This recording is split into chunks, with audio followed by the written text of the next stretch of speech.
請大家起立。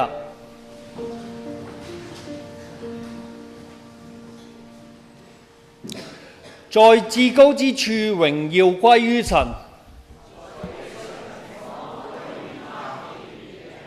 請大家讀出以下經文：你們要向耶和華唱新歌，全地都要向耶和華歌唱，要向耶和華歌唱，稱頌他的名，天天傳揚他的救恩。在列邦中述說他的榮耀，在萬民中述說他的奇事。因耶和華為大，當受極大的讚美。他在萬神之上，當受敬畏。請大家坐低。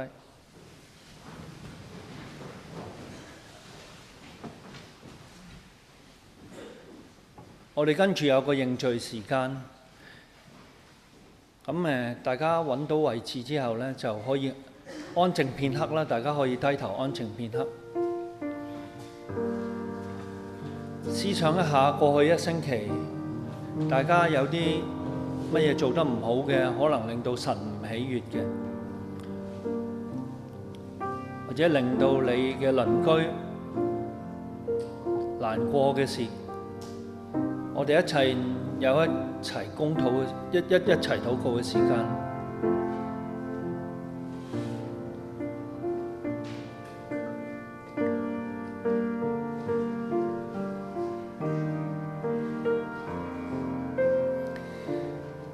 請大家低頭，我哋一齊有禱告時。慈悲嘅天父，我哋誠心嚟到你面前，承認咗我哋係有唔少嘅過犯，特別我哋好多時都係用自己嘅標準去代替咗你嘅真理。我哋喺忙碌嘅時間去唔記得親近你，揾好多嘅藉口。我哋又喺富足嘅時間忘記你，唔懂得感恩。喺困難中，我哋亦失去咗對你嘅信靠。我哋或者對我哋周圍嘅鄰舍有時會視而不見，對破碎世界袖手旁觀，甚至響教會中都有紛爭有妒嫉，而能唔能夠彼此饒恕，我哋得罪咗你，傷害咗你身邊嘅人。求主你赦免我哋嘅罪，唔好按我哋嘅過犯去對待我哋。願你嘅寶血洗淨我哋，賜俾我哋憂傷痛悔嘅心，又令到我哋有力量離開惡行，可以活出你喜悅嘅生命。以上嘅禱告祈求係奉主耶穌基督得勝嘅名而祈求，阿門。聖經上面講，眾先知也為他作見證，凡信他的人必因他的名得蒙赦罪。感謝主啊！我哋藉着信耶穌用寶血可以洗淨我哋嘅罪，我哋嘅罪因此係備受赦免。我哋除咗禱告之外，我哋亦可以用歌聲去敬拜我哋嘅主。有請敬拜隊可以帶領我哋去歌頌我哋嘅神。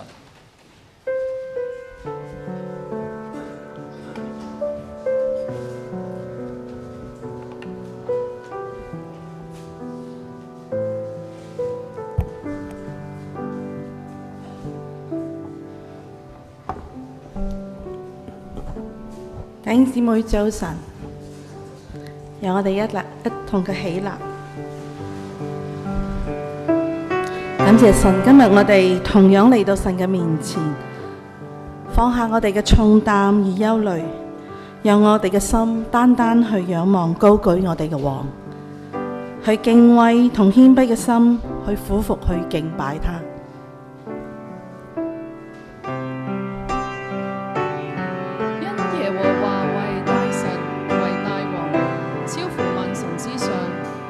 地嘅深處在他手中，山嘅高峰也屬他，海洋屬他，是他做的，旱地也是他手所做的。來啊，我們要屈膝敬拜，在造我們嘅耶和華面前跪下。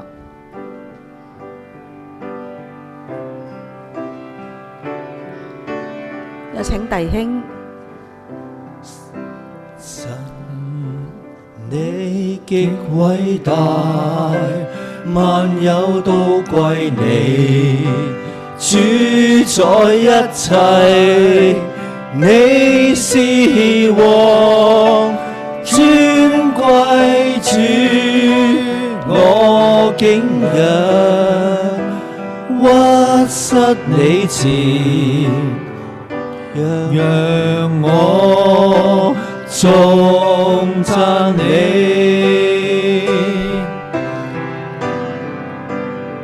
姊妹，神你極偉大，萬有都歸你，主宰一切，你是王，尊貴主，我竟然屈膝你前，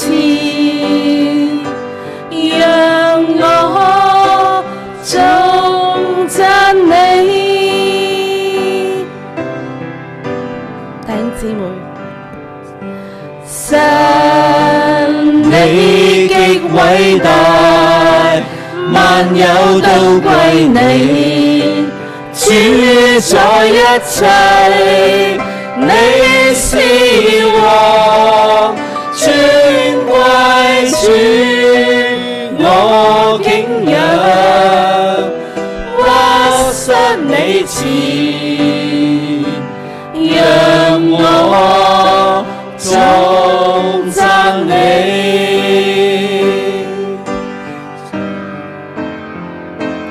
我的神，我的王，我要天天稱頌你，齊來讚頌哈利路亞，哈利路亞。我的神，我的王，我要一生高齊來歡呼，屈膝你腳前，俯伏敬拜你。神啊，係嘅，我哋嚟到你嘅面前，承認你係我哋生命嘅王，你配得我哋一切嘅尊崇、榮耀同讚美。神啊，求你安靜我哋嘅心，真係除去一切嘅憂慮同雜念，幫助我哋專心去仰望你，願你嘅愛同在呢度去充滿呢度，讓我哋更深去經歷你，更深去認識你。我哋將以下嘅敬拜呈獻俾你。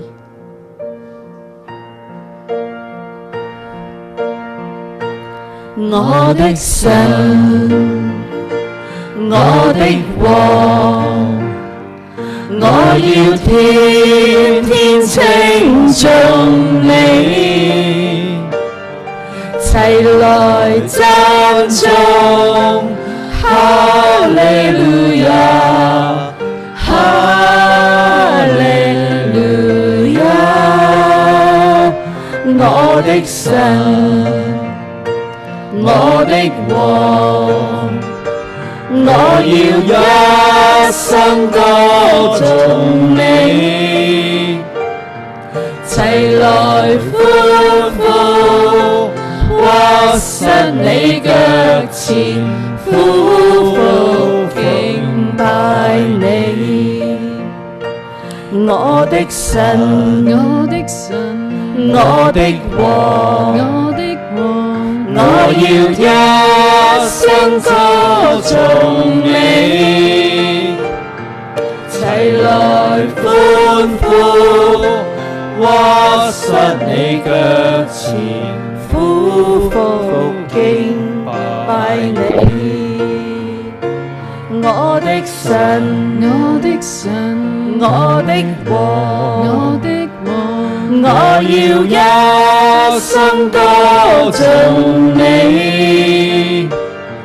齊來歡呼，屈膝你腳前，俯伏敬拜你，齊來歡呼，屈膝你腳前。讓我頌讚你。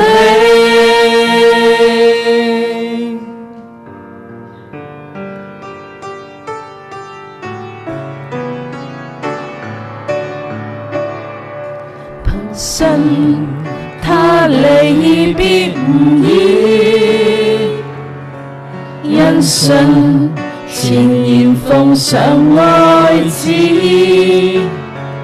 憑信還有人全力找住天使，贏到祝福，換了名字。憑信他行近紅海，因信連潮浪也分開。憑信曾有人被困於獅子坑內，仍敬拜上帝，發誓至死不改。在某天他下決心，我要在城外，憑信放聲呼喊，城牆變倒塌下來。又有先知被擄，他放將在心裏靜待，仍確信上帝榮耀會回來。憑信我們為着憑據，因信重尋着了應許。憑信能夠發現在世間只是寄居，朝更美家鄉走回去。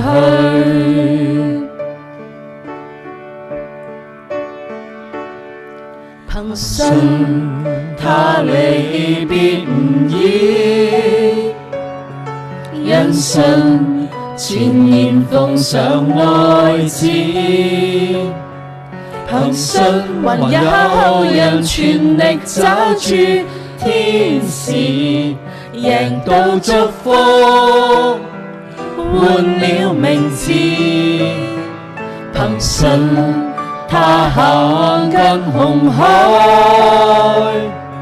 因信連潮浪也分開。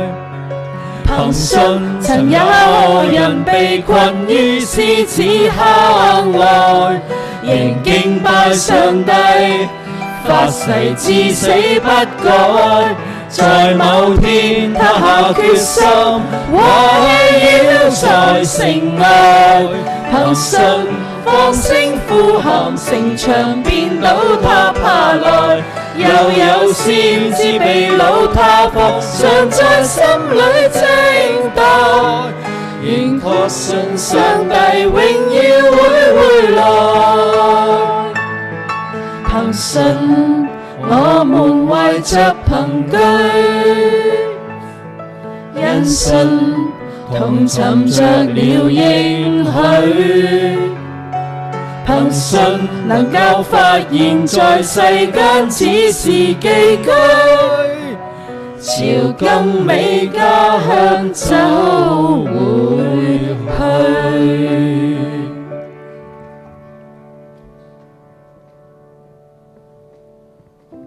你豈不曾知道嗎？你豈不曾聽見嗎？永在的神耶和華，創造地極的主，並不疲乏，也不困倦。他的智慧無法猜度。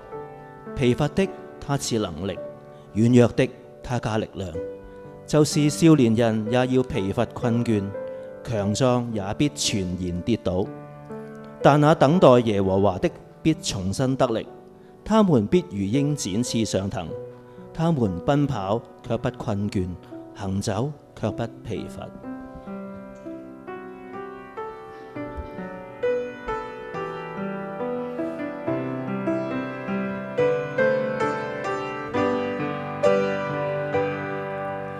神已聽見我的呼求，他也明白我的渴望，放下重擔，脫去一切纏累，恢復神在我的榮美形象。神已聽見我的呼求，他也明白我的渴望，放下重擔，脫去一切纏累，恢復神在我的榮美形象。永在的神，創造萬物的主，他的智慧無法測度。疲乏的他使能力軟弱的他加力量，等候耶和華必重新得力，如鷹展翅上騰，翱翔在神的國度裡，飛越所有艱難和風暴，單單注視你榮耀寶座，如鷹展翅上騰，翱翔在神的國度裡，領受神的恩膏和大能，活出美好自由的風采。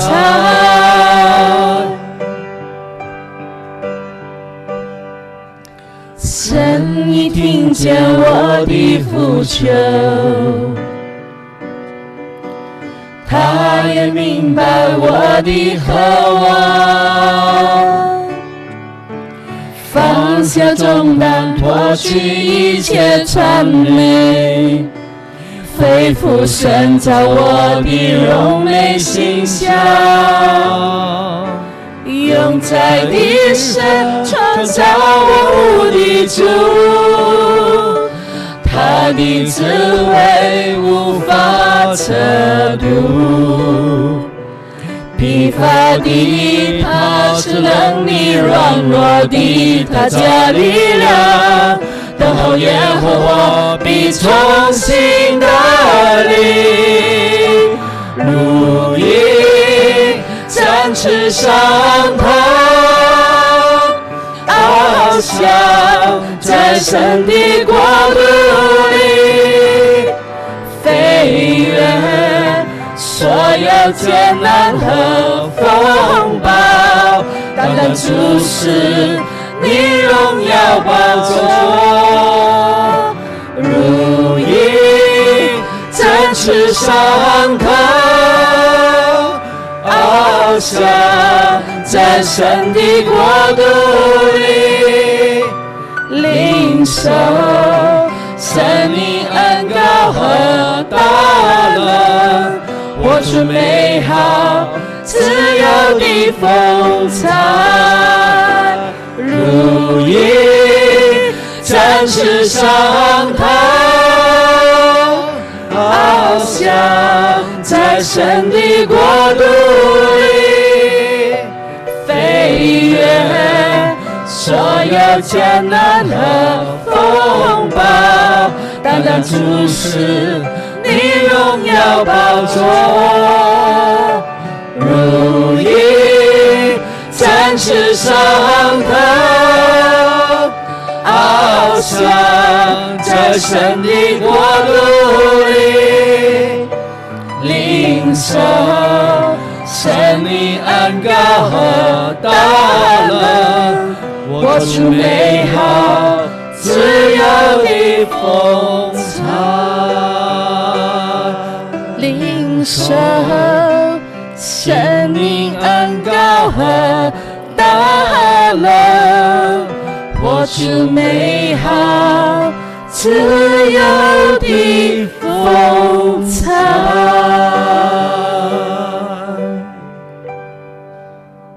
讓我哋有一個簡單嘅祈禱。天父，我哋感謝你，因為你係萬王之王，係掌管天地嘅主。主啊，正昔日你帶領約書亞和以色列民攻去耶利哥嘅一樣，你今日仍然掌權，你嘅應許永不落空。主啊，求你幫助我哋學習以色列民嘅信心，當佢哋面對高大嘅城牆時，唔係依靠自己嘅能力，而係單單相信你嘅說話，信服你嘅帶領。求你有一次俾我哋一樣嘅信心，讓我哋在生活中或者侍奉當中因着信而前行。當我哋嚟到你嘅面前去敬拜，我哋存着謙卑俯伏去敬拜你，承認你係我哋生命嘅王。求你更新我哋嘅力量，使我哋如鷹展翅上騰，奔跑因不疲倦，行走也不疲乏。願今天嘅敬拜蒙你悅納，願你親自得着一切嘅榮耀。阿們。請坐。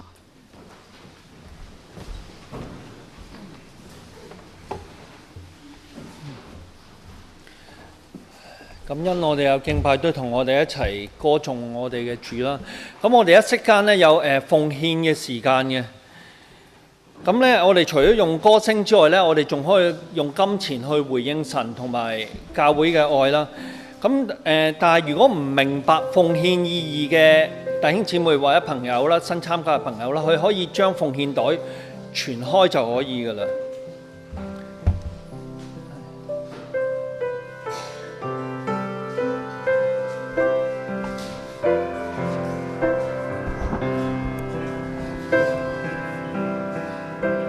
掌握今天，讓這天作奉獻，着再臨這地面，要珍貴這一天，盡心思意志，努力承擔主所告知，掌握今天，盡發揮作奉獻，為着畏懼戰略以專心誠無雜念，人熱誠受自堅，主必施愛眷，且相似天上大榮冕，將身心相現，派到純一真摯，應堅守信心愛心不敷衍，天天皆相見，困倦毫不抱怨，要竭盡全力付上永不變。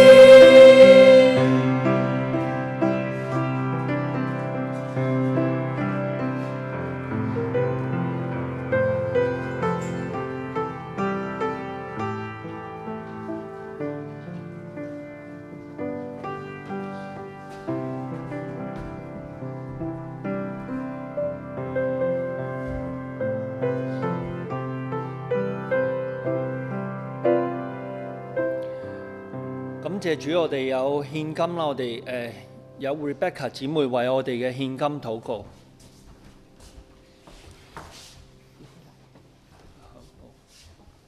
請大家一齊起立。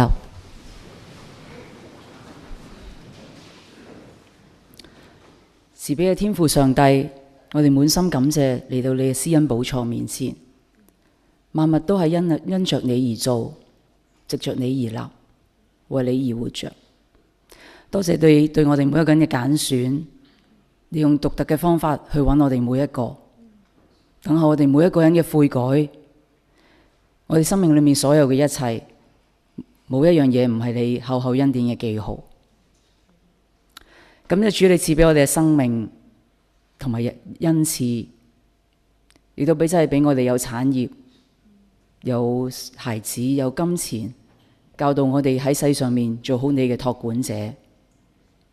願我哋真係喺世上面存留嘅時間，真係去回應你十字架嘅大愛，用我哋嘅全人全心去侍奉你。我哋將由你而嚟嘅，我哋奉獻俾你。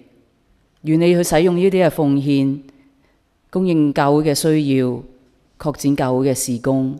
喺我哋真係喺 Corridon 呢個社區裏面，去真係照顧有需要嘅、軟弱嘅、貧乏嘅。亦都真係讓我哋每一個人都學習喺我哋真係屬靈嘅路途裏面去行公義、好憐憫，真係單單去討你嘅喜悅。我哋感謝你，祈禱交託奉主耶穌得勝名求，阿門。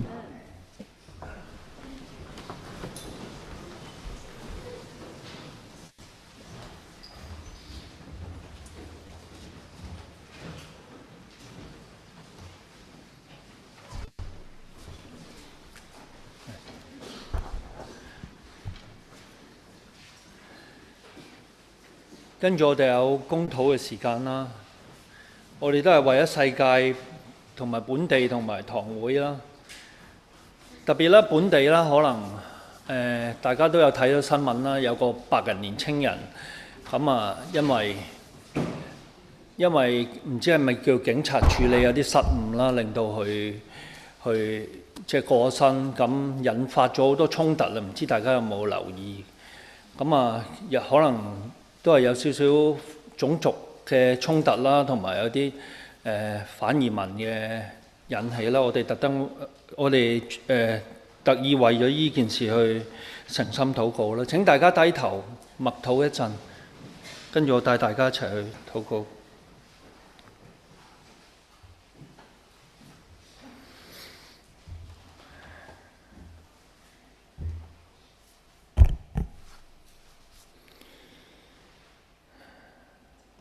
掌管萬有天地嘅父，我哋今天嚟到你嘅施恩寶座，我哋希望你為對呢個世代仰望，因為實在係而家係好紛亂。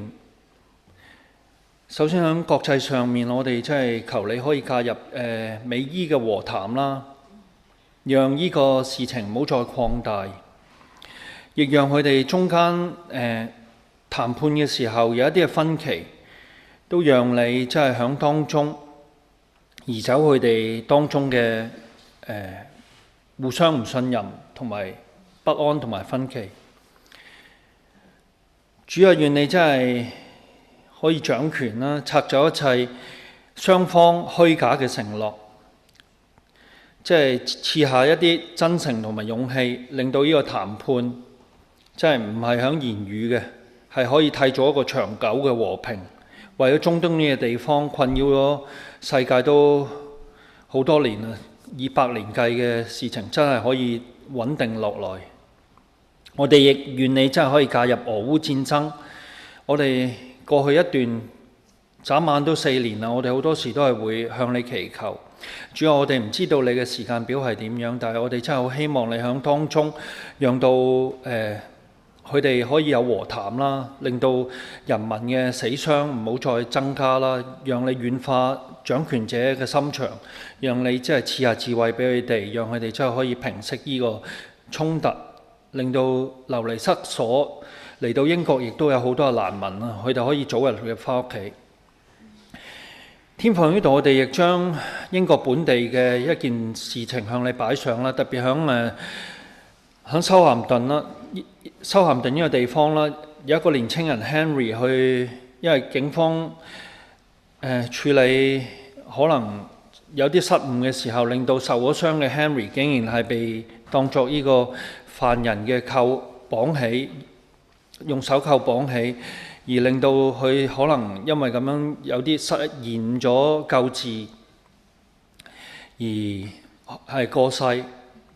主要我哋真係喺電視上面見到係家人係有憤怒，但係佢哋好平靜。但係願主你真係賜力量俾佢哋啦，走過呢個傷痛啦，亦讓即係市民都明白到英國係一個多元嘅城市啦，讓一啲種族之間嘅衝突啦，讓一啲宗教上面嘅衝突都可以和解。主啊，真係求你公義響各人嘅心，即係再次彰顯，讓你真係憐憫，即係地上面所有嘅人啦，特別喺英國方面，同埋佢哋嘅家人，佢哋同埋行兇者嘅家人。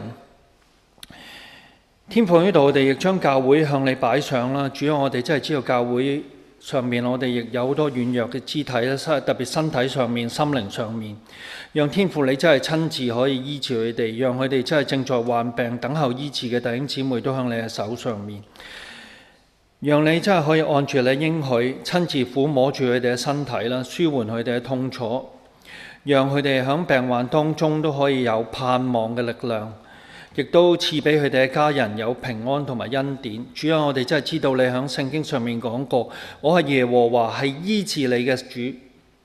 願你嘅話成為患病肢體嘅安慰同埋確據。主啊，願你嘅國降臨，願你嘅旨意行在地上，如同行在天上。以上禱告係奉主耶穌基督得勝嘅名義祈求。阿門。跟住我哋有讀經嘅時間啦，我哋有二拎姊妹啦，為我哋讀出約書亞記。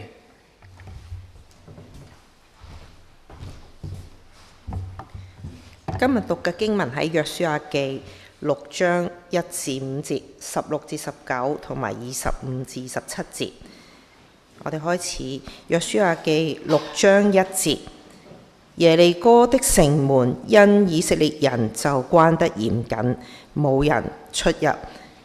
耶和華要於約書亞說：看啊，我已經把耶利哥和耶利哥的王並大能的勇士都交在你手中。你們一切兵丁要圍繞這城，一日圍繞一次，6日都要這樣行。7個祭司要拿7個羊角走在約櫃前，到第7日，你們要圍城7次，祭司也要吹角。他他們吹的角聲拖長，你們聽見角聲，眾百姓要大聲呼喊，城牆就必塌陷，各人都要往前直上。第16節，到了第7次祭司吹角的時候，約書亞吩咐百姓說：呼喊吧，因耶和華已經把城交給你們了。這城和其中所有的都要在耶和華面前毀滅，只有妓女拉合與他家中所有的可以存活，因為他隱藏了我們所打發的使者。至於你們，務要謹慎，不可取那當滅的物，恐怕你們取了那當滅的物，就連累以色列的全營，使全營受咒詛。唯有金子、銀子和銅鐵的器皿都要歸耶和華為聖，必入耶和華的府中。25節，約書亞卻把妓女拉合與他父家並他所有的都救活了，因為他隱藏了約書亞所打發窺探耶利哥的使者。他住在以色列中，直到今日。當時約書亞叫眾人起誓說：有興起重修這耶利哥城的人，當在耶和華面前受咒詛。他立根基的時候必喪長子，安門的時候必喪幼子。耶和華與約書亞同在，約書亞的聲名傳揚遍地。聖經讀畢。今日我哋有 Gladys 傳道為我哋證道，咁佢嘅講題係講解神聖主權。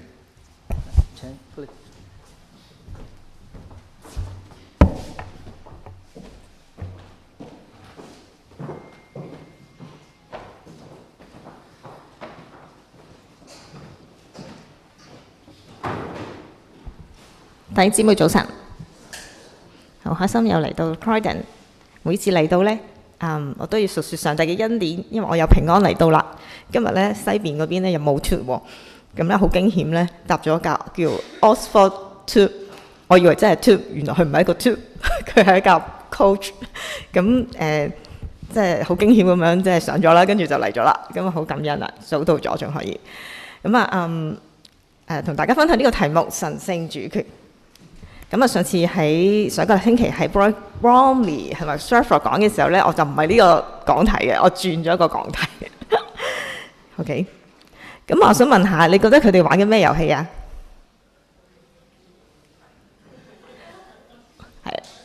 係咪篤背脊啊？玩緊？咁咧有一次咧喺 Kids Church 見到一個老師咧，就帶小朋友玩咗呢一個以訛傳訛嘅遊戲。咁啊，小朋友分咗3至4 group 啦，每一個 group 咧就4個咁啦，大約。咁啊，第一個小朋友咧就會獲派一張字條，咁裏邊咧就會寫住一句金句。咁咧老師就叫佢背咗佢 ，and then 咧就話俾後邊嗰個聽，再話俾最後嗰個聽。咁啊，一個傳一個。咁睇下最後嗰個咧能唔能夠讀翻背到嗰句聖經出嚟啦。咁啊，第一個 round 咧好多小朋友都做到嘅喎。雖然都唔係 exactly 嗰隻字，但係咧意思咧係講得到嘅。咁啊，到第2 round 啦喎，咁老師就又派咗張字條俾第一個嘅小朋友啦。咁咧呢張字條咧，佢係睇唔明嘅，因為唔係寫英文，亦都唔係寫中文，係寫類似一啲西班牙文嘅譯音，仲要係即係英文字母，但係咧一隻字有好多英文字母，所以佢哋係唔知做乜嘅。咁點算好咧？點樣傳俾下一個好咧？咁有一對嘅小朋友咧，就諗到個方法。佢就嗌咗最後嗰個小朋友上嚟，就讀俾佢聽。每一個字就 A B C D C E D 咁樣讀俾佢聽，叫佢就背咗佢。好啦，呢個遊戲做咩嘅呢？老師就係想同佢哋講，以前啲人呢去傳福音呢係口傳嘅，即係你要呢好正確咁樣將上帝嘅福音用你嘅言語去傳落去呢，其實都幾難嘅喎。所以今日呢，我哋能夠領受上帝嘅説話，仲係仍然準確呢，係上帝嘅權能喺中間嚟到托住。好啦，呢個係遊戲。咁啊好明顯嗰個小朋友諗住出貓啦，點知即係都係過唔到關嘅。喺我哋嘅人生裏邊呢，我哋都好多嘅關口要過嘅，好多生活嘅艱難啦，有時仲要預備即係遇見一啲生老病死呢啲嘅關口。咁我哋點樣過嘅呢？我哋點樣跨過嘅呢？我哋會用一啲咩方法去跨過呢？定係我哋好似呢班小朋友一樣，我哋出術，我哋放低聖經嘅原則，去用一個方便，我哋係點樣過得到嘅呢？今日以色列人佢打耶利哥城嘅時候，佢打得非常嘅漂亮，唔係因為佢夠叻，係因為佢夠順服。我哋先一同心禱告。父神啊，每一日我哋要做嘅決定實在太多。當我哋冇做咗決定嘅時候，可能by我哋嘅 experience、我哋嘅 wisdom、我哋嘅智慧、我哋嘅聰明、我哋嘅經驗，甚至我哋嘅一啲小聰明。天父話願你去幫助我哋。當我哋今日去聽呢個信息嘅時候，上帝你對我哋嘅期望係點樣嘅呢？上帝你對我哋喺每一件事情上邊嘅決定同埋點樣去做，點去過每一個關口嘅呢？願上帝你自己嘅話語嚟到與我哋去說話。祈禱奉耶穌基督寶貴嘅名字，阿門。咁我會喺呢章聖經裏邊咧分做幾段嘅。咁喺之前呢，第5章咧講下上個星期阿 Cyber 傳道講嘅最後嗰段，就係5章最後嗰段啦。就係約書亞咧就見到一個人，咁呢個人呢，就唔係一個人嚟嘅，大家都知佢係上帝佢自己。咁佢嚟就係同約書亞講咗一句說話：我唔係嚟幫你，又唔係嚟幫佢，我係嚟做咩嘅？我係耶和華軍隊嘅元帥。即係話咧，佢係嚟話事嘅，佢要嗰啲嘅人嚟到成就佢嘅心意，唔單止係以色列人，仲要係耶利哥城嘅人。點樣喺呢個嘅戰役裏邊，上帝顯出佢呢一個嘅主權呢？分段好簡單，呢3段嘅啫。第一段就係準備攻城，第二段就係攻城，第3段就係一啲嘅歷史嘅影響。所以頭先咧，讀經嘅姊妹同我哋讀咗就係呢3段經文啦。6章嘅第1節話俾我哋聽，耶利哥嘅城門咧就因為以色列人嘅緣故咧關得緊密，無人出入。咁即係話佢哋好驚啦，好驚呢班以色列人啦。咁我想問啊，唔係我哋睇下耶利哥城呢個係一個咩嘅城市先？呢個係咪一個好大嘅城市？係咪一個好難攻嘅城咧？咁喺呢片圖片話俾我哋聽咧，耶利哥城咧其實唔係好大嘅咋，係一個標準嘅足球場3至5個度啦。咁同埋裏邊嘅人都唔係好多嘅啫，都係幾千人嘅啫。咁你話呢個城都唔係好艱難啫，要打都應該唔係太難啦。咁但係咧呢個城有一個嘅稱譽咧，就係一個好難攻破嘅城堡嚟嘅，因為佢嘅城牆非常嘅堅固，佢嘅城牆淨係石基都有成4至5米，上方都有成6至8米，加埋埋，成幅城牆由底下至到去頂有成12米，一道門都係2米，6道門咁高，要攻入去，仲要唔係一幅，你見到佢係有2幅嘅，係有2幅嘅城牆，係一個雙城牆嘅一個城堡嚟嘅。咁即係話呢，如果你要攻破佢呢，第一樣嘢你要攻破呢，就係個城牆。呢個嘅防禦系統，佢哋點樣準備去攻呢個城呢？喺呢一段嘅經文裏邊，我哋會睇到呢有2個嘅吩咐，3個嘅行動。第一個吩咐係嚟自耶和華對約書亞講嘅，第2個吩咐係約書亞對百姓講嘅。咁跟住佢哋就行動咯。第一段，我哋會睇到耶和華就叫約書亞去準備你嘅軍隊啦。點樣準備㗎？同佢講，我其實已經交咗俾你㗎啦。你呢場仗你一定打贏硬嘅，即係呢場考試你一定100分嘅。咁樣點做呢？首先叫啲士兵嚟，叫啲祭司嚟，叫啲百姓嚟。咁個次序呢，就係咁嘅，叫啲士兵嚟，跟住就係祭司，係攞國號嘅祭司，7個祭司。攞7個羊角，跟住又係祭司，第但係呢班祭司咧就抬住約櫃嘅，最後咧就係百姓啦。要有呢個次序。祭司去吹角係咩意思呢？喺古時去打仗嘅時候去吹角，我哋都能夠明白嘅，因為冇 speaker 噶嘛。咁所以佢哋咧係要靠角聲去聽角聲嘅長短、大細聲，而決定究竟行前、行左、行右、行去邊。係聽角聲呢個指揮嘅聲音嘅指揮，同埋去激勵佢哋嘅士氣啦。但係以色列人吹角咧係有屬靈嘅意思嘅喎，除咗召集咧，仲要提醒佢哋耶和華，你要敬畏耶和華。所以呢個角聲一響嘅時候，就要提醒佢哋你要敬畏上帝，同埋上帝係同你一齊。上帝嚟係要去審判，所以喺呢個角聲底下，佢哋每日咁樣圍繞呢個城一個圈、兩個圈咁樣去行嘅時候，係不斷去提醒佢哋呢啲嘢嘅。到第二段，約書亞咧聽完上帝嘅吩咐咧，就去叫班百姓嚟啦。但係好得意喎，頭先我哋話耶和華係叫邊啲人嚟先㗎？叫邊啲人嚟先㗎？叫士兵嚟先㗎嘛？今次咧，約書亞就叫咗啲祭司嚟喎。邊班先？抬約櫃嗰班啊，定係吹角嗰班啊？邊班啊？先嚟嘅係抬約櫃嗰幾個祭司嚟，再嚟嘅係7個祭司攞住7個羊角，跟住咧就同百姓講：你哋要去繞城。跟住咧就係士兵啦，係呢一個次序。頭先係士兵，而家係祭司，跟住就係約櫃，跟住就係百姓，跟住就係帶兵器嘅，同頭先嘅次序係有少少唔同。咁你話點解呢？約書亞嘅心裏邊唔係想唔聽上帝講，中意祭司行先，而係佢好重視呢一場仗係邊個打嘅？係上帝打嘅呢場仗。佢哋邊度打得到啊？係上帝打嘅，所以佢要先去着緊嘅係上帝同唔同在。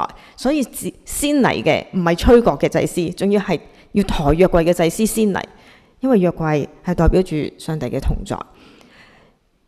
約書亞叫啲祭司嚟，跟住就重複上帝對佢哋嘅吩咐。喺第8節嘅裏面，我哋會發現一個好特別嘅情況。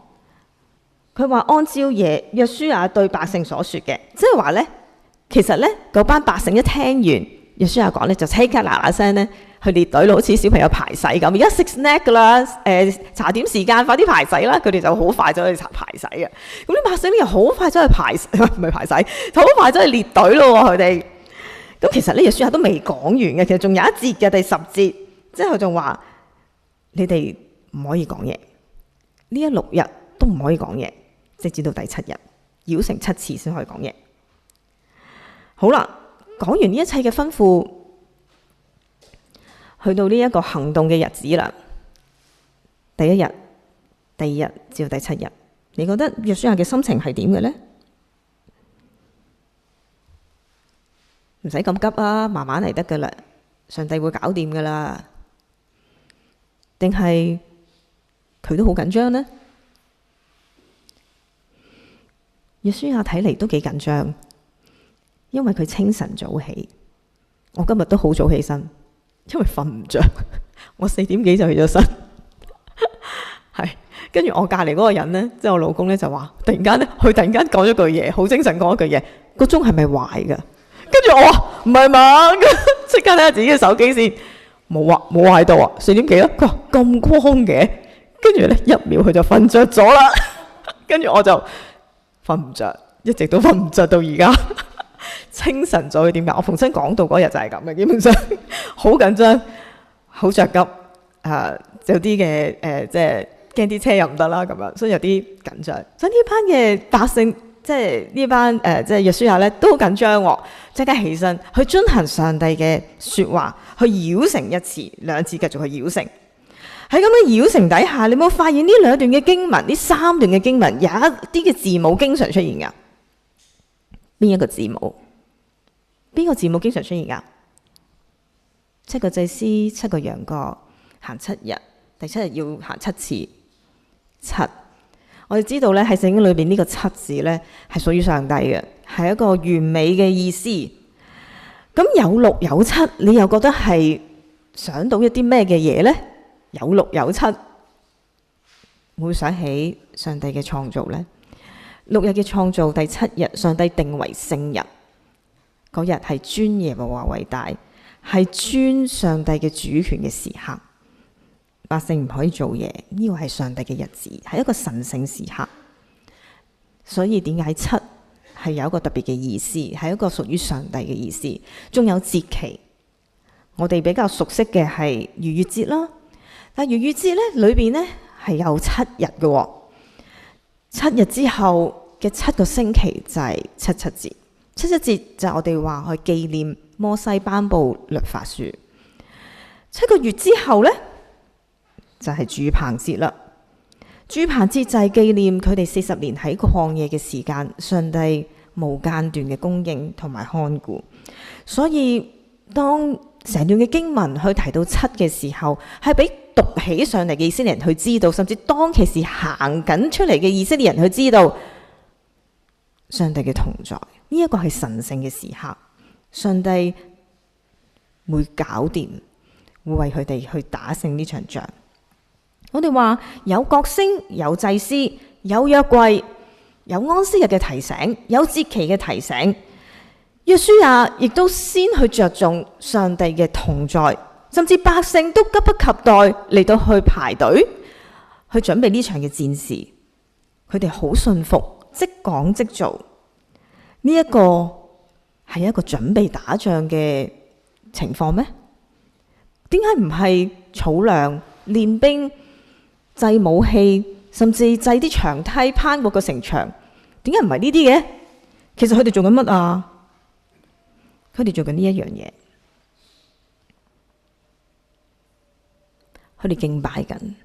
因為敬拜嘅意思就係全然嘅降服喺上帝跟前，去順服佢。呢一個係一個好大規模嘅一個敬拜。當其時有幾十萬人咁樣去繞成一個圈，每一日繞成一個圈。佢哋喺度宣告耶利哥係屬於上帝嘅，上帝要奪回呢一個城翻嚟。全體嘅百姓尊耶和華為大，每一日同樣做同一樣嘢。呢一個嘅敬拜，其實我哋日日都有做嘅喎。我哋每日嚟到靈修、讀經、祈禱、唱詩，甚至星期日翻到嚟，我哋都係敬拜緊。有冇諗過我哋好似睇嚟好殷勤、好平凡嘅一個敬拜，原來可以去打仗嘅喎，佢可以攻冧一個城牆嘅喎。我哋喺敬拜嘅裏面，我哋聽嘅詩歌，我哋心裏邊可能好感動，我哋會覺得我哋要順服上帝，我哋要尊上帝為大。但係呢一種嘅感動，能唔能夠推致我哋去到順服呢？喺生活裏邊去降服喺上帝嘅跟前呢？順服係啲乜嘢呢？跟住做，對有啲人嚟講係一件好簡單嘅事嚟嘅啫。你話咩咪咩咯，你話一咪一，二就二咯，我跟住做，咁就冇錯啦。但係順服都有另一個意思，你能唔能夠捨棄你好執着嘅嘢，你好着緊嘅嘢？耶穌曾經對一個少年嘅財主講，呢個財主佢想跟隨耶穌，但係耶穌同佢講咗一句說話：你還缺少一件事。缺少咗邊件啊？因為佢好有錢，佢唔能夠抌低佢嘅家產，佢無法跟隨耶穌。我哋喺生活嘅裏面呢，我哋都要好多需要。我哋有物質嘅需要，我哋需要有父母嘅照顧，我哋需要有家人，我哋需要有朋友，我哋需要有工作，我需要有學習。每一個人活喺呢個世上都需要嘅，但係當需要變成安全感，咁成件事就唔同咗啦。我哋就會越想要就越想要多，因為嗰種係安全感。今日食到呢一餐飯係我嘅需要，但我都想食到聽日嗰餐飯、後日嗰餐飯、1年、10年、30年、50年、90年嗰餐飯。呢個係我要賺盡我呢一世要賺嘅錢，呢個就係安全感。慢慢我哋呢份嘅安全感成為咗我哋嘅依靠，物質成為我哋嘅依靠，家人成為我哋嘅依靠。我哋講唔係講緊唔可以依靠，而係唯一嘅依靠。咁樣就有問題啦，因為唯一嘅依靠只能喺上帝嗰度，因為上帝係全能嘅主，我哋先能夠可以放心依靠。但我哋往往就會依靠一啲我哋眼見嘅嘢，以為嗰啲先係我哋最終極嘅依靠。當一失去或者少咗啲，我哋就搞唔掂啦，我哋嘅心就唔安穩啦，因為嗰個依靠開始慢慢嘅去退去。以色列人冇質疑上帝呢個嘅公正嘅策略，佢哋亦都放低咗佢哋一向認為公正嘅一啲嘅妙計。佢哋喺角聲之中被提醒上帝嘅同在，佢哋第一日繞城翻嚟冇事發生，第二日翻去又去繞城又翻嚟冇事發生，第3又做，第4日又做，直到第7日都冇事發生，都仍然去做，嗰日仲要行7次。以色列人就係咁樣行。我哋去祈禱嘅時候，頭先我都聽到主席話：我嗰日先同我老公講，呢場仗都打咗真係4年咯，由我嚟英國我都嚟咗4年啦，真係打咗4年嘅仗，仲未完呢一場仗，打到幾時呢？仍然都係仰望上帝，上帝佢會喺當中去同在，去掌權，直到神所吩咐嘅第7日，繞城咗7次之後，佢哋就開始攻城。呢個攻城嘅經文，我又咁樣去分咗一啲嘅段落，又係你會睇到呢，又係吩咐同埋行動啦。約書亞又吩咐啲百姓由第7日點樣行動，跟住呢，約書亞又吩咐嗰2個探子，跟住嗰2個探子又點樣去行動。好啦，約書亞吩咐啲百姓做咩呢？到了第7次，祭司吹角的時候，約書亞對百姓說：呼喊吧，因為耶和華已經把城交給你們。呢句說話呢，我哋有啲印象啊，喺第2節講過噶，上帝同約書亞講過噶呢句說話，個城已經包俾你嘅，你一定會打勝仗嘅。呼喊吧，叫佢哋嗌，但係嗌唔係即刻嗌，仲有一番說話要講。喺呢一個嘅嗌嘅當中，佢話你哋喺裏邊唔可以攞裏邊嘅嘢，因為嗰啲嘢全部都係當滅之物。除咗2樣嘢，一就係拉合，二金銀銅就要俾上帝。呢一個字當滅之物點樣解呢？即係意思話嗰樣嘢太污糟，你唔可以碰。你一碰，你就成為咗佢一樣，變成好污糟，當滅嘅。另一個方面嘅意思，呢個字就係太聖潔、太乾淨，你都唔可以掂，免得你掂咗被擊殺。咁我哋2個嘅層面，但係都係有共通點。我哋發現有共通點，所以呢段經文就話俾我哋聽，耶利哥城所有嘅嘢都係當滅嘅，唔可以掂。上帝嘅嘢你都唔可以掂，嗰個係歸俾上帝嘅。太污糟唔可以，太聖潔又唔可以掂。咁即係咩意思啊？即係話呢個字嘅意思就係從普通嘅用途去分別出嚟。呢個就係分別為聖嘅意思。我哋每一個屬上帝嘅人都係分別出嚟去歸俾上帝所用嘅。上帝視耶利哥係一個當滅之物，係因為耶利哥係喺迦南地呢個地方，佢沾滿咗好多異教嘅風氣，佢拜偶像，甚至用一個人命去祭祀，好多嘅道德敗壞。所以上帝話呢個城係當滅嘅，係當受審判，佢要攞翻耶利哥呢一笪地方。呢一個嘅禁令仿佛好似一幅牆隔隔住咗以色列民同埋耶利哥迦南地所有嘅風俗。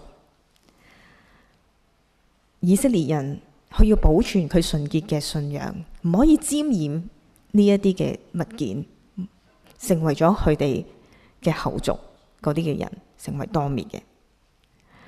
我哋話我哋呢一個嘅年代係一個咩年代呢？我哋都幾中意睇短片嘅，而家好多人都我都中意睇短片嘅，因為呢，閒時冇嘢做呢，得閒即係無聊呢，就打開嚟睇下，好快啫嘛，1分鐘搞掂一條，跟住揭，即係去碌啦。咁你會發現呢，30分鐘就係咁過去噶啦，1個鐘又係咁過去，好快就會過去呢日即係時間。我哋呢個時代就係一啲睇短片啊，同埋好碎片式嘅一啲嘅即係睇啲好碎片式嘅信息，長過一版呢科紙唔使睇噶啦，太長啦咁啊！講到超過30分鐘停啦，太長啦，都係15分鐘就講完噶啦。呢個嘅文化底下，會唔會令到我哋對聖經都係覺得，唉，使乜花咁多時間講重點就得噶啦？唔需要太多時間去研究同埋研讀嘅，會唔會係咁呢？同埋我哋嘅下一代Kids Church 咧，呢班小朋友係屬於 Alpha Generation。呢個年代嘅小朋友有咩特徵呢？係佢一生出嚟就進入咗呢個虛擬世界噶啦。佢而家唔係呢個，除咗呢個現實世界，仲有一個虛擬世界。佢一出世就喺呢個虛擬世界裏邊嘅，佢睇嘅嘢呢，其實喺晒一部機上邊，同埋佢係要不斷咁樣去過場。所以 Kids Church 嘅老師呢，有時都幾頭痛嘅，要不斷咁過場。如果唔係佢就話好悶啊咁樣啦 ，so boring 咁樣。跟住我哋就唉，咁又要諗啲節目俾佢哋啦咁樣。但係呢個年代就係佢哋就係咁樣成長。你叫佢哋坐喺度1分鐘，我諗30秒都唔係好得啊。我試過有一啲即係見過啲細路啊，我哋喺度等下人啦。跟住佢話：咁等喺度做咩啊？我話等人咯，企喺度等人咯。有咩做啊？咪就係等人咯，即係佢哋係唔可以企喺度冇嘢做嘅，你明唔明？佢唔可以企喺度冇嘢做，佢一定要有嘢做。佢嘅忍耐性係好低嘅，因為喺網上啲嘢係好快嘅，喺佢嘅視覺上面好快就會過噶啦。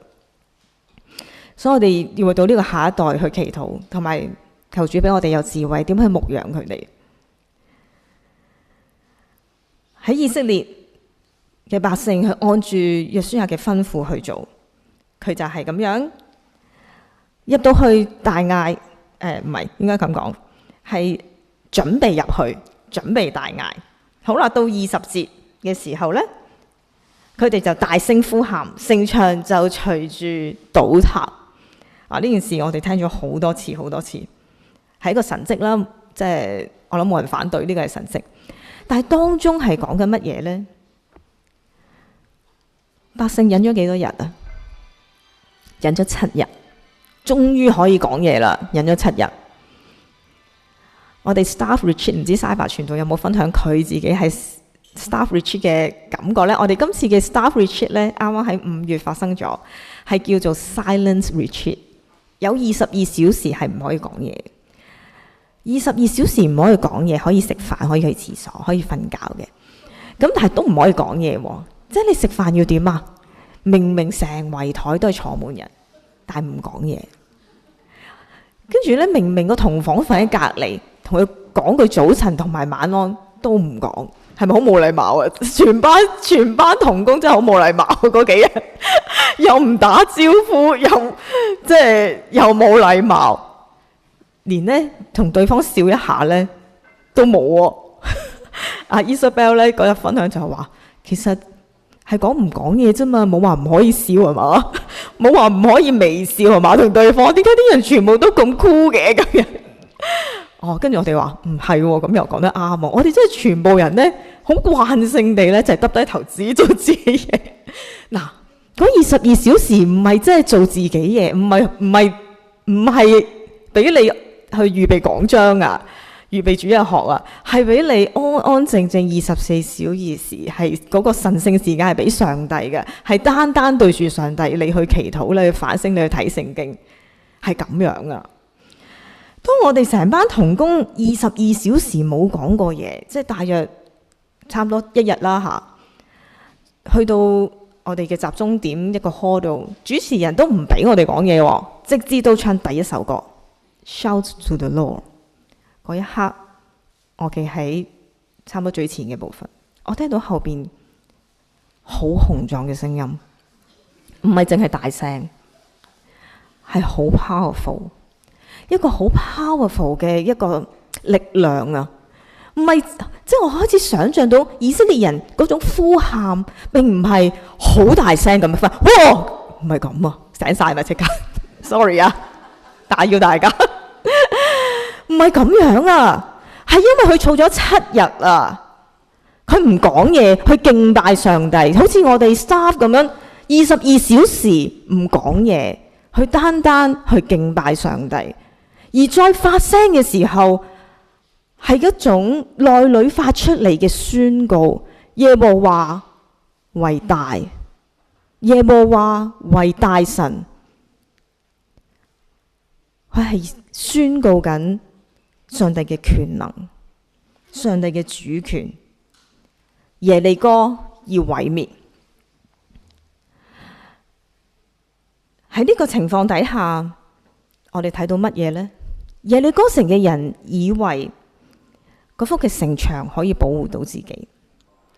喺永生上帝嘅眼前，呢一幅或者呢2幅嘅城牆，只不過係張輕飄飄嘅紙巾，嚇一聲就冇咗啦，成幅城牆就冇咗啦。以色列人按住約書亞嘅吩咐救出拉合，同埋佢殺盡其中所有喺城裏邊嘅嘢，人牲畜所有都滅絕。所以喺上帝裏邊冇難成嘅事。我哋睇下唔同嘅人對上帝呢個權能嘅主權嘅回應有啲乜嘢唔同嘅結果。拉合，我哋都知佢係一個妓女，因為聖經一形容佢呢，總係用妓女行先嘅。妓女拉合呢個名好唔好聽啊？一啲都唔好聽。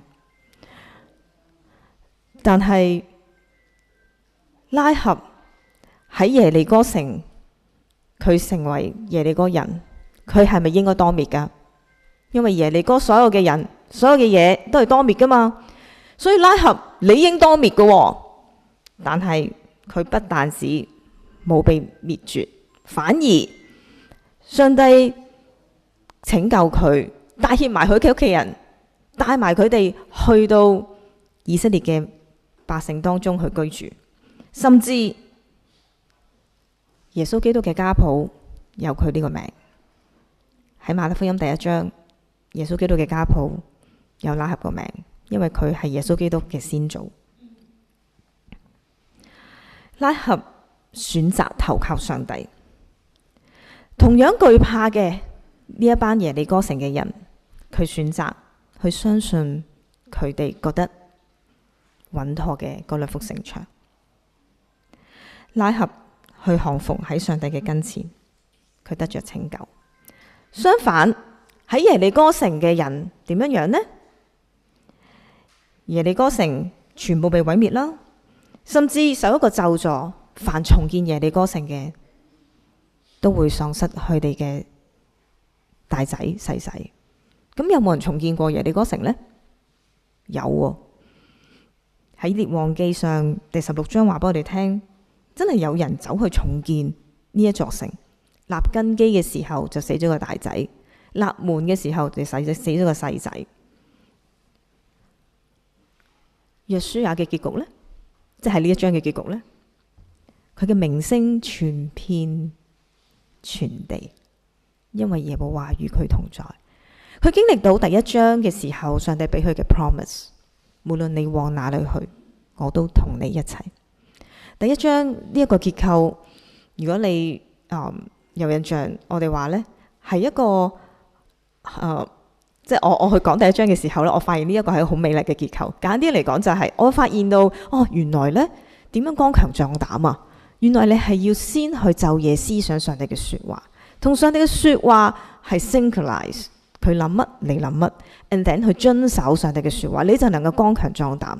最後你會經歷上帝嘅同在。約書亞就係咁樣去經歷緊，佢就係緊守遵行上帝嘅説話，佢剛強壯膽去打仗，上帝就同佢同在。神嘅主權有冇顯露喺我哋嘅生活當中呢？我哋話去敬拜喺生活裏邊，我哋用一個咩態度去生活呢？喺用敬拜上帝嘅態度去生活，我哋尊上帝為大，而我哋嘅行動，呢個順服嘅行動就係表達緊呢一個嘅生活嘅態度。咁我哋喺平日嘅生活，我哋點樣顯露出嚟呢？我哋點樣面對經濟嘅一個不景呢？我哋話而家遲啲會有一個嘅實行呢，就有一條條例出咗啦，即係 ISA 呢個儲蓄嘅方法呢，已經唔係即係可以免稅咯，已經係要收稅啦。即係你入邊所賺嘅利息係要收稅㗎，嚟緊可能某一個定額你就要收稅啦。就係而家暫時唔係嘅，嚟緊好似係啦。咁啊，家長話係即係英國真係太窮啦，個政府咁都要即係搶埋我哋咁樣。咁啊，能源費又好貴喎，即係大家可能住喺呢度好多年，都可能略懂一啲點樣慳錢、慳電、慳水嘅方法啦。有人教我咧慳水咧，即係如果你要開水喉，梗係唔好開咁大啦。咁如果你要放啲水落個即係水樽度去過濾嘅話咧，你可以用滴流式嘅，即係個 meter 咧令佢唔好發得咁勁。而家開大水佢就發得好勁。點解如果你滴流式咧，依稀可能佢唔會喐嘅。咁你就可能唔使收咁貴呢個水費。咁有人咁樣教我哋，咁啊點樣可以慳錢啊？仲有點樣慳錢嘅方法呢？會唔會我哋嘅奉獻都會慳啲呢？上帝你都知我窮噶啦，今期就唔俾咁多你啦。我哋會唔會咁呢？我哋點樣面對人生階段嘅需要呢？每個人都想成家立室嘅，好多人都好想，大部分嘅人啦。有人都會好憂心咧，屋企人嘅身體啦，好憂心屋企人信主嘅問題啦。我哋又有啲好擔心年老嘅恐懼啦，我開始擔心年老嘅恐懼啦。咁啊，有啲人就好擔心小朋友嘅成長啦，入邊啲 youth 嗰啲啦，即係無端端翻嚟有一日佢就黑口黑面，10萬九唔應，唔知做乜咁樣，即係開始進入呢個暴風期啦。我哋面對呢一啲嘅時候，我哋會點做呢？埋怨上帝？OK 嘅，其實我覺得真係埋怨上帝呢個係情緒嘅一個發泄嚟嘅。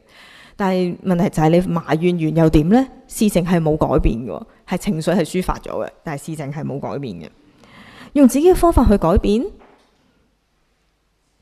或者我哋放低啲我哋嘅原則，我哋喺聖經裏邊教我哋嘅原則，我哋放低啲，降低要求，有時唔使太執着嘅，即係近排咧有上2個星期同一啲家長即家庭去食飯啦，咁嗰間餐廳咧係可以俾 cash 嘅，亦都可以俾卡。咁佢個家長就同我講可以俾 cash 喎，又可以俾卡㗎。我話係啊，不過咧你如果俾 cash 咧，你可能要問一問佢，究竟你點解即係通常俾 cash 有 discount 㗎嘛？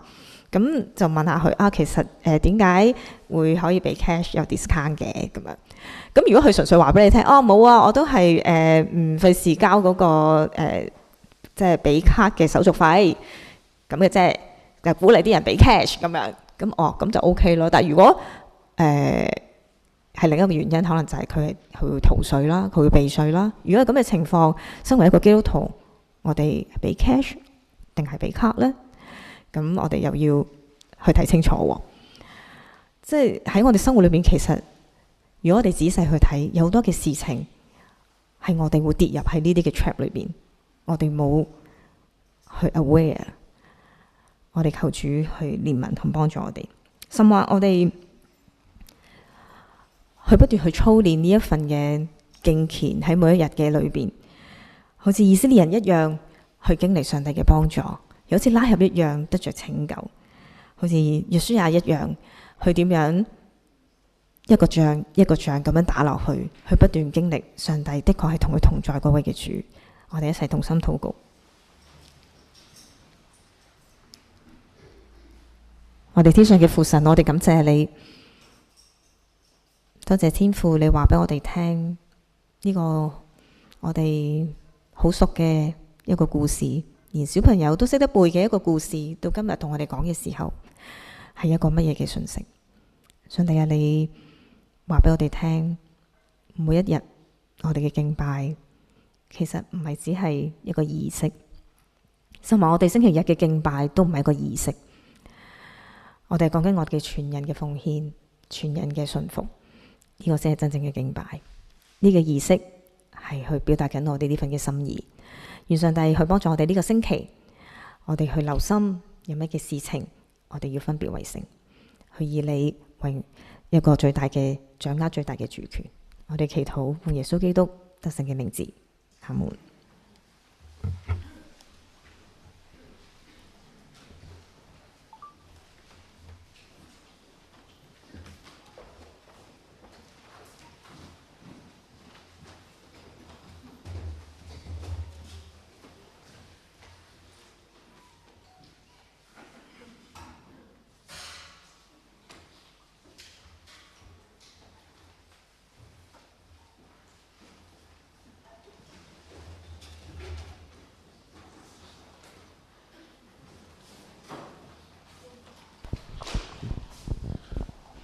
我哋感謝主，透過神嘅僕人Gaddis 傳道去提醒我哋要去順服嘅功課。今日咧係聖餐嘅主日啊！我哋透過聖餐係再一次提醒我哋嘅幫助咧唔係從世界而嚟嘅，我哋嘅幫助係從上帝嘅能力同恩典而嚟。正如好似頭先聽到我哋聽得見啊，面對耶利哥嘅城牆，喺城牆外邊係一個好好去學習信服同埋學習信心嘅功課。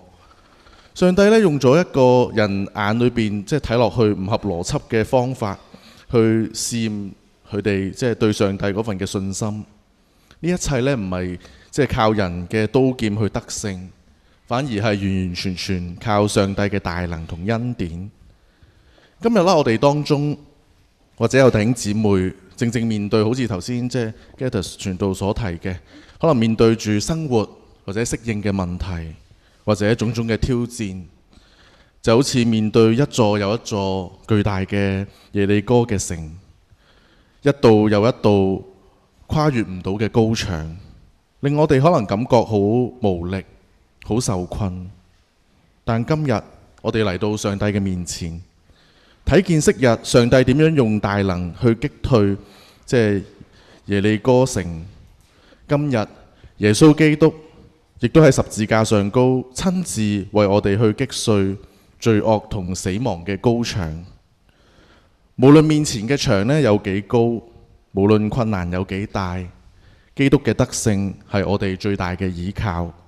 所以每一次我哋領受聖餐嘅時候，係再一次肯定帶領我哋跨越人生嘅困難，唔係靠住我哋自己嘅能力，而係單單靠住耶穌不離不棄嗰份嘅愛同拯救。讓我哋都帶住嗰份嘅感恩省察，我哋倚靠主嘅心，喺座位裏邊，我哋先去安靜啊，一齊去預備領受聖餐。請雙禮先嚟到台前去預備。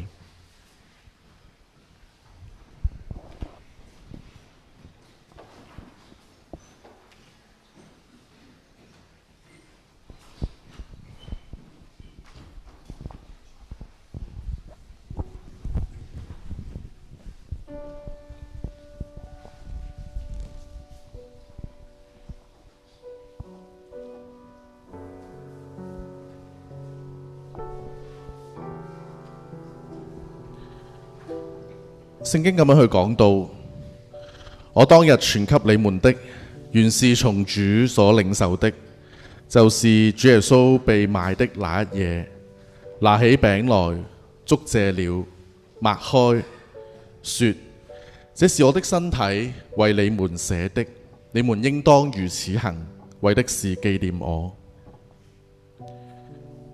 飯後也照樣拿起杯來，說：這杯是用我的血所立的新約，你們每逢喝的時候要如此行，為的是紀念我。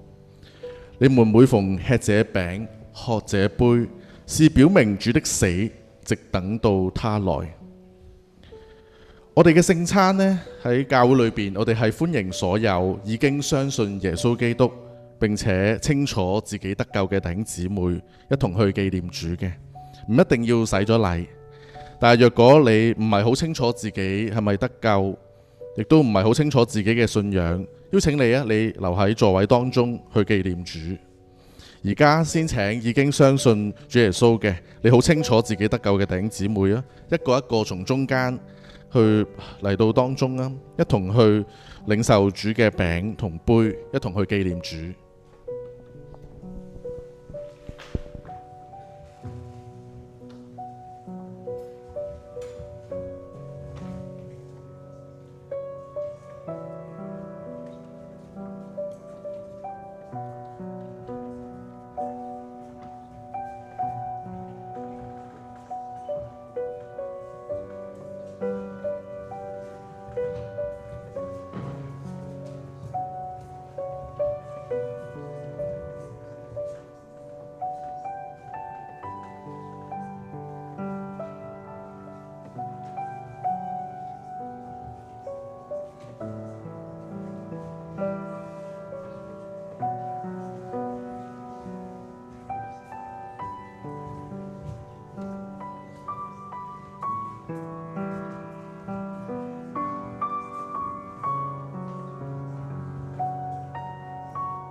按照我哋教會嘅傳統啦，每逢聖餐嘅時候呢，我哋都會有第二次嘅奉獻嘅。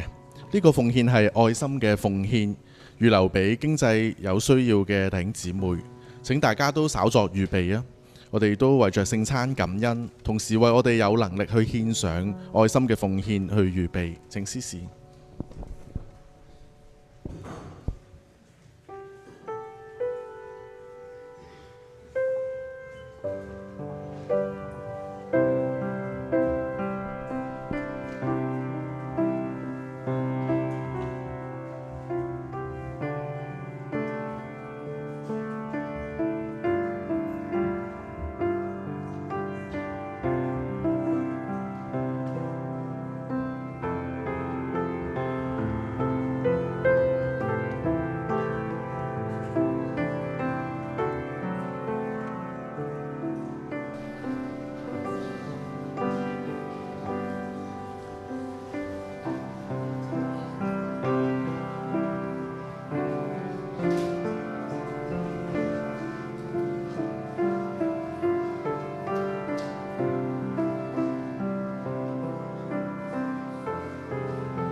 請大家一同嘅起立啊！我哋同心去為獻金去禱告。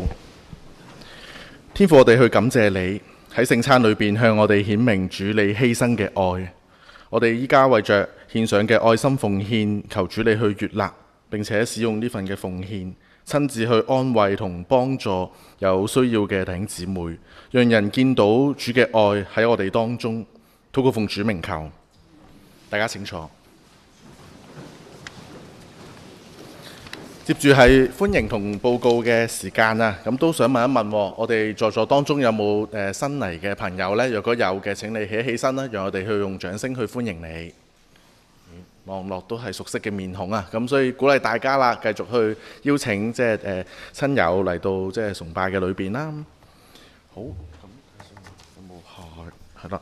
咁另外一個事項啦，咁我哋都想歡迎喎，咁唔止歡迎新朋友啊，係歡迎新加入嘅會友喎。咁若果我讀你名呢，咁你就可以起身，我哋去用掌聲去歡迎你啦。有 Priscilla 啦，同埋 Jackie、Ohana、Gloria 啦、Terence、Mandy 啦，跟住仲有 Irene、Peter， 仲有琴姨啊，係啦。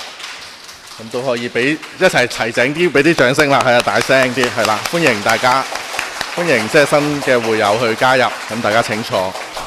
咁我哋呢嚟緊都會有一個新嘅傳統啊，就係呢，其實我哋枕住都有一啲新嘅會友加入喺我哋當中嘅，咁我哋就會喺聖餐嘅主日呢都會做呢個嘅環節去歡迎佢哋嘅。另外啦，咁唔知大家有冇留意啊？喺祈禱事項，特別為着堂會祈禱嘅時候呢，我哋都會有講到，我哋嚟緊下半年呢，我哋都想開始發展，就係關注年輕家庭嘅事工啊。咁所以呢，我哋都招聚緊唔同嘅即係人啦。咁嚟緊呢，有一個嘅試點啊，就係呢喺12月20號喺聖誕節報道會呢，我哋都好想即係以呢個即係為一個目標。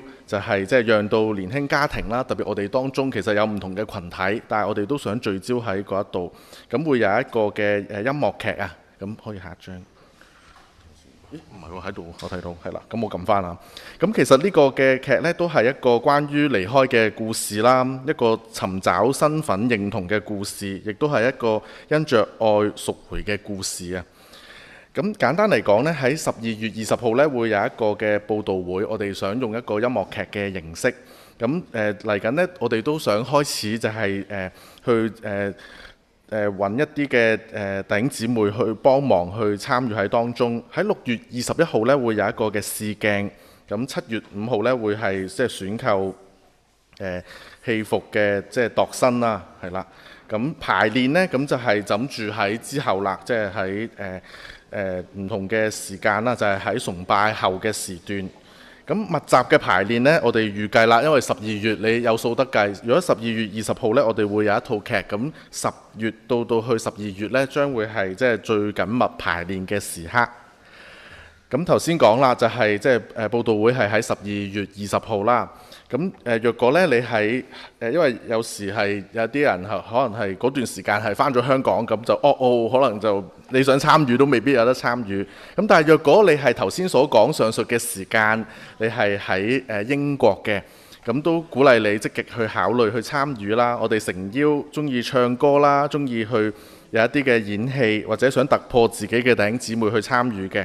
咁招攬緊唔同年齡群啊，包括係7至12歲。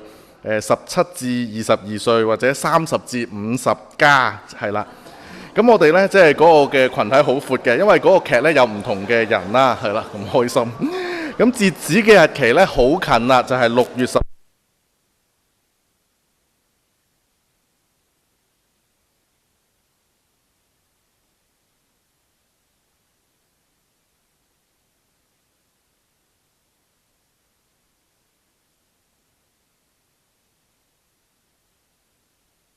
係啦，喺6月21號呢，其實就係即係父親節啊。咁父親節呢都有一個嘅親子活動啊。咁稍後我都會發喺群組嘅有個連結。咁但係呢，如果你喺家長群組呢，應該就已經收到㗎啦，因為我自己都報咗名嘅，係啦。父親節自己報名係啦。咁喺嚟緊6月21號呢，主日喺崇拜之後呢，會有一個即係父親節嘅親子活動啊。咁親子活動呢係勝出呢係會有獎品嘅，係啦。咁孩子啦同埋年青人同埋佢嘅父親啦一齊去參與。咁報名表呢，就即係會填埋孩子嘅數目同埋年齡嘅，係啦。咁截止日期就再快啲嘅，就係6月11號，因為弟兄姊妹都要預備唔同嘅即係範疇啦。咁如果對活動有任何嘅疑問呢，可以聯絡阿 Eric 嘅，或者 email 都可以嘅。咁我稍後都會喺群組可以發翻呢個嘅信息啦。另外啦，有一個即係 Ignite 嘅黑白大廚啊，咁呢個呢都係仿效翻電視嗰個劇啊，即係專業嘅即係嗰個嘅競賽嘅體驗啊。咁嗰個嘅日期呢係6月28號，時間呢係2點鐘到去8點6點鐘，2點鐘到6點鐘。地點呢就係喺教會我哋報道中心 COC 嘅。咁語言呢係3語啊，即係英語啦、廣東話同國語，我哋都會用到嘅。咁你睇到係 Ignite 啦，咁所以呢未必係我哋在座，咁但係呢係我哋在座嘅仔女去參與啊。咁所以呢鼓勵大家都可以去，即係鼓勵一班年青人去參加啦。咁如果你想查詢的話呢，可以去問阿 Donald 嘅。大 Donald 係啦，多謝係。咁另外啦，教會呢，其實我哋都有13個短宣啊。之前我哋都有播放一啲嘅短片啦。咁其實呢，已經有一個呢已經係完成咗噶啦。睇下先啊，係啦，有一個已經係完成咗啦，係6月7號今日係完成咗啦。咁另外有一個呢已經係截咗止報名啦。咁所以呢，鼓勵大家繼續啦，為着短宣嘅或者一啲嘅短宣嘅體驗啦，去祈禱，甚至你去積極去考慮去參與喺當中嘅。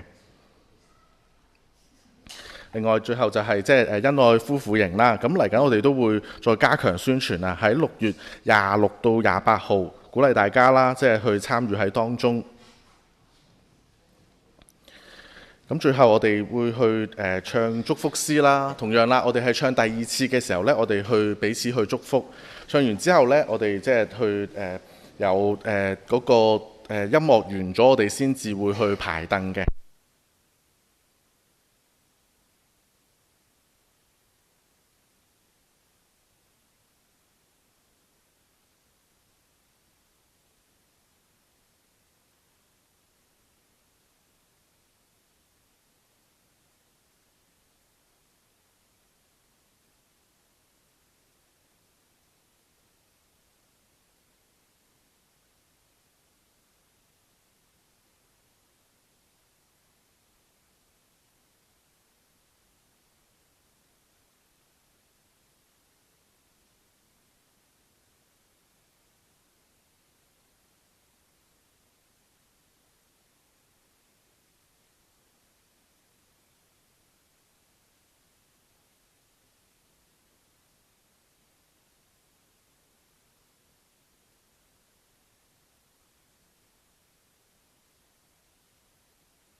去禱告，願主耶穌基督嘅恩惠、天父上帝嘅慈愛、聖靈嘅感動，常與我哋眾人同在，從今時直到永永遠遠。大家請坐。